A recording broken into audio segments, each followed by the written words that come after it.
Today, we put some roll into the Banshee, we start the closeout process, we begin on the firewall, and we put a spin on our signature exhaust.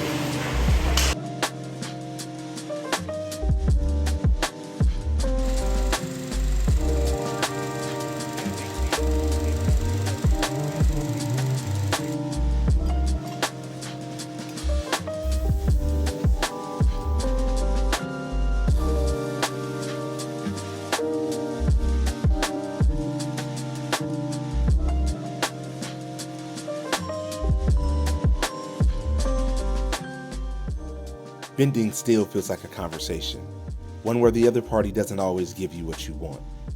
The main hoop of the roll cage isn't just a structural necessity, it's a test of your patience, and most of all, your willingness to work with what's in front of you.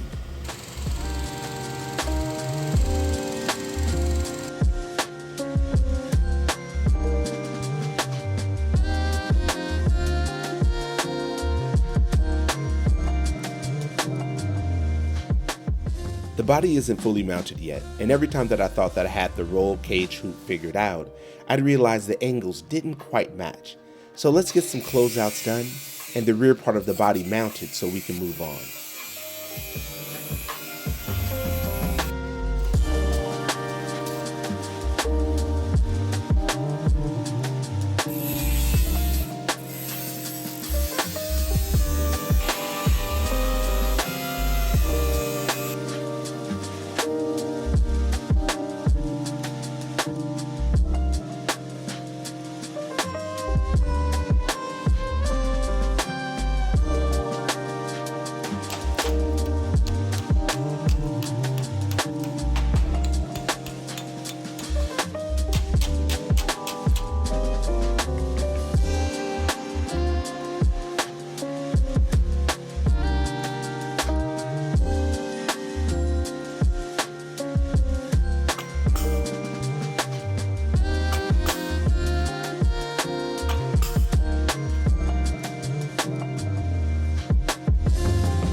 To hold space for an idea while working on another isn't the easiest thing to juggle.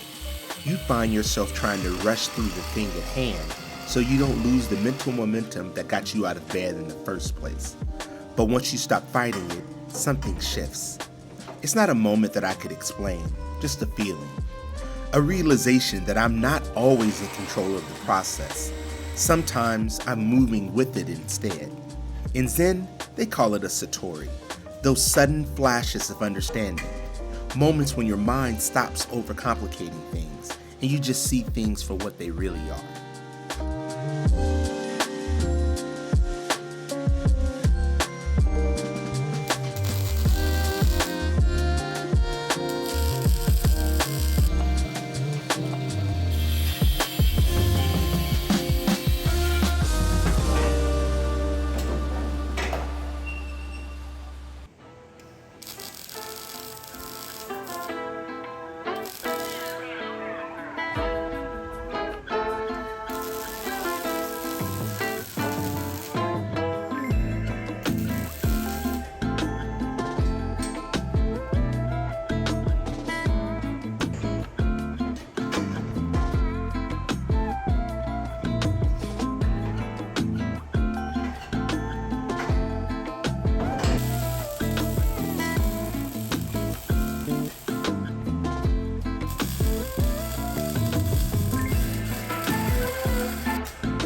building that roll cage taught me something else too.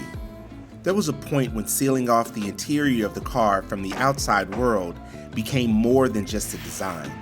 It was almost symbolic.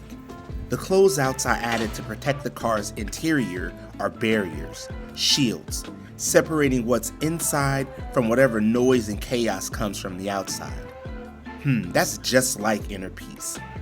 A space inside that the world can't touch. It's such an odd thing to say that about a car, but it's true. None of us are just creating, modifying, or purchasing cars. We're crafting space. Something that should feel satisfying and complete.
What if the most important thing I'm building here isn't even sitting in my shop? That thought has been stuck in my head lately, turning over and over, because every time I step back from a build and look at the comments or the messages people have sent or the stories that they've shared, I'm reminded that this is bigger than just cars. It's about connection and community. But the only way for me to keep this up, building non-customer cars full-time, is for the community to help by liking, subscribing, buying a shirt or a hat, or even going the extra step and joining us on Patreon. I don't even like talking about selling stuff, and I learned Patreon like 26 seconds ago. But what I do know I want to do is build a community of peace seekers, car enthusiasts, and drivers to commune and rally all over the world with. A way to take a piece of this shared philosophy out of the garage and into the real world together, and maybe spark some conversations that connect people with people. A small corner where this philosophy grows, a place for deeper conversations, shared passions, and maybe a few aha moments along the way. Okay, enough of that. Let's get back to it.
By the time I finished the hoop and sealed off the rear, there was this sense of completeness, but not finality. I'm making some good progress on the closeouts, but there's still so much more to do. It feels like standing in this balance between internal and what's external, between quiet strength of the chassis and everything waiting to take shape outside of it.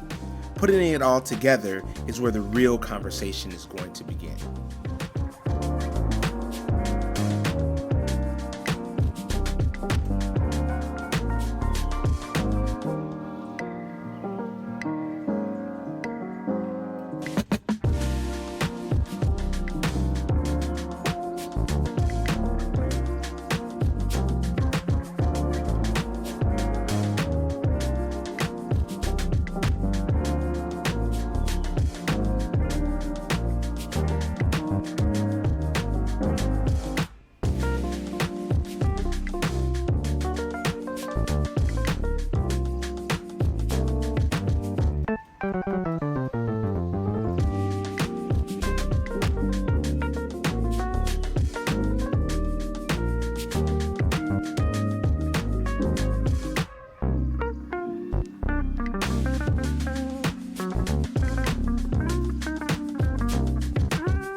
It's not easy to design something this unconventional. This setup takes its cues from rear mid-engine supercars, but the Banshee isn't a rear mid-engine supercar. It's a front mid-engine vintage supercar. And if it wasn't for toying with this concept on the Stallion, this would all be unfamiliar territory. You see, the entire design has to flip its priorities. The sound needs to travel forward, cross over, and eventually be pushed out of the sides. Think of those old World War II fighter planes, where the exhaust spits hot and loud from sooty side panels. I want my builds to have that energy, something raw, almost defiant.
These Black Widows I'm using as post-muffler resonators made everything more unpredictable.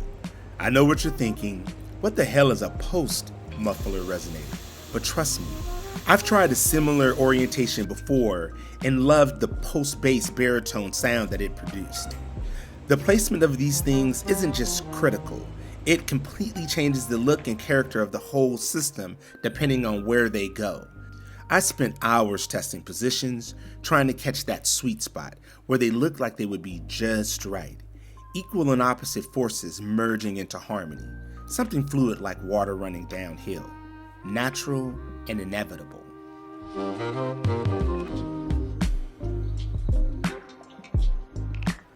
Wow, I love how it all turned out. I still have to make the exhaust tips and get them to exit the body, not to mention ceramic coat or wrap everything. But now, it's time for you to go and build that project that you've been putting off. But before you do, remember that the perfect road is the one that you're already on.